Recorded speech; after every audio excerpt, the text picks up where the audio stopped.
look at my years as a parish priest and pastor, I know a lot of folks who are truly grateful for the Eucharist, and they hunger for it. They know this is truly Jesus, and it is truly the center of their life. And it's obvious in how they conduct themselves, not only at Mass, but the rest of their lives also. It really has a very tangible, a very visible impact on them.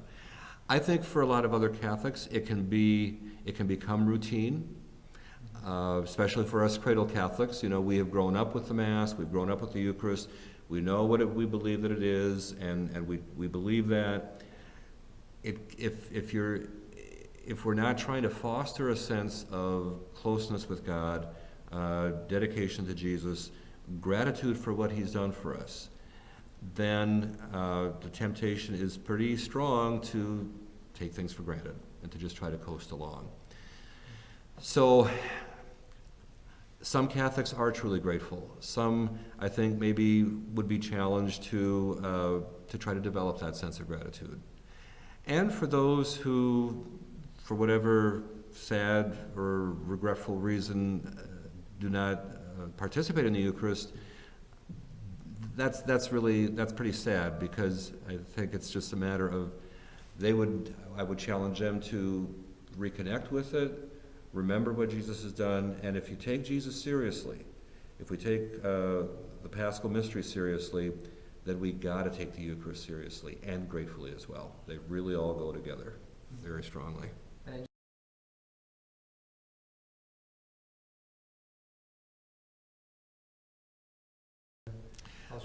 That's a more interesting question, and I would think in our country, in our culture, where we have so much material wealth, and so, our needs, our physical needs are basically satisfied, and even the poor, those who are in poverty, there's so many programs to help them, which is wonderful.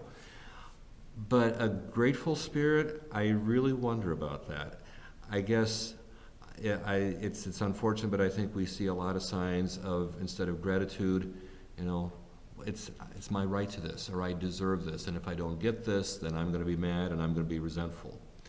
To the degree that we think that we deserve something or have a right to something, that's a real challenge to us, a spirit of gratitude. But the more we can be conscious of, again, the fact, I keep repeating myself here, but I think it's worth it, the more that we're conscious of the fact that all we have comes from God, and we need to thank God for that, then that just has so many good spillover effects with respect to every other aspect of life. It really does.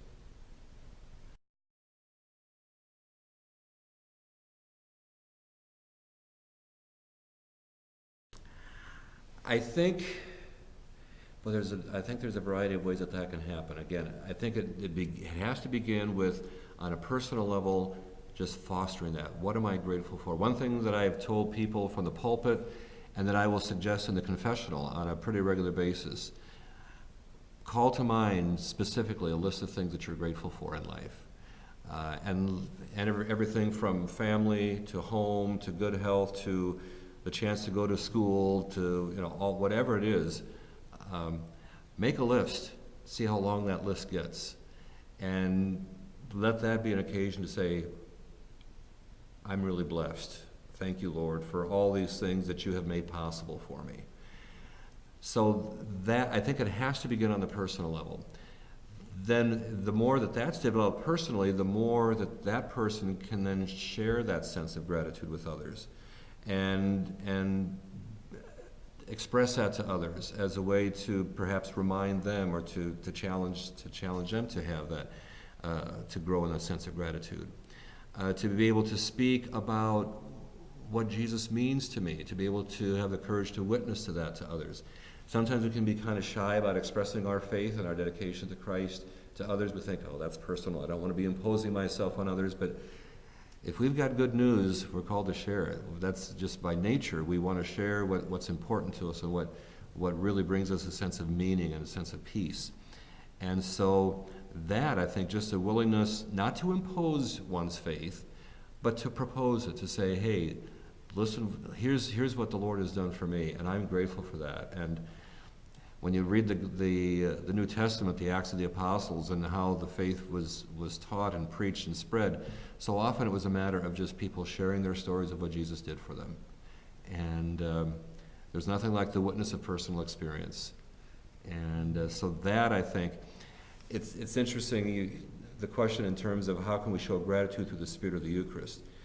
What do we do at the end of Mass? You know, we've received communion, we've heard the word, and the last words, the dismissal, the priest says, go forth, the Mass is ended, or go in peace, glorifying the Lord by your life.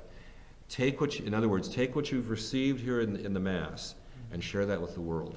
Share Jesus, whose body and blood you have received and whose word you have heard. Share that with the world, because it's not meant for you to hoard all by yourself. So, a lot of ways that can happen.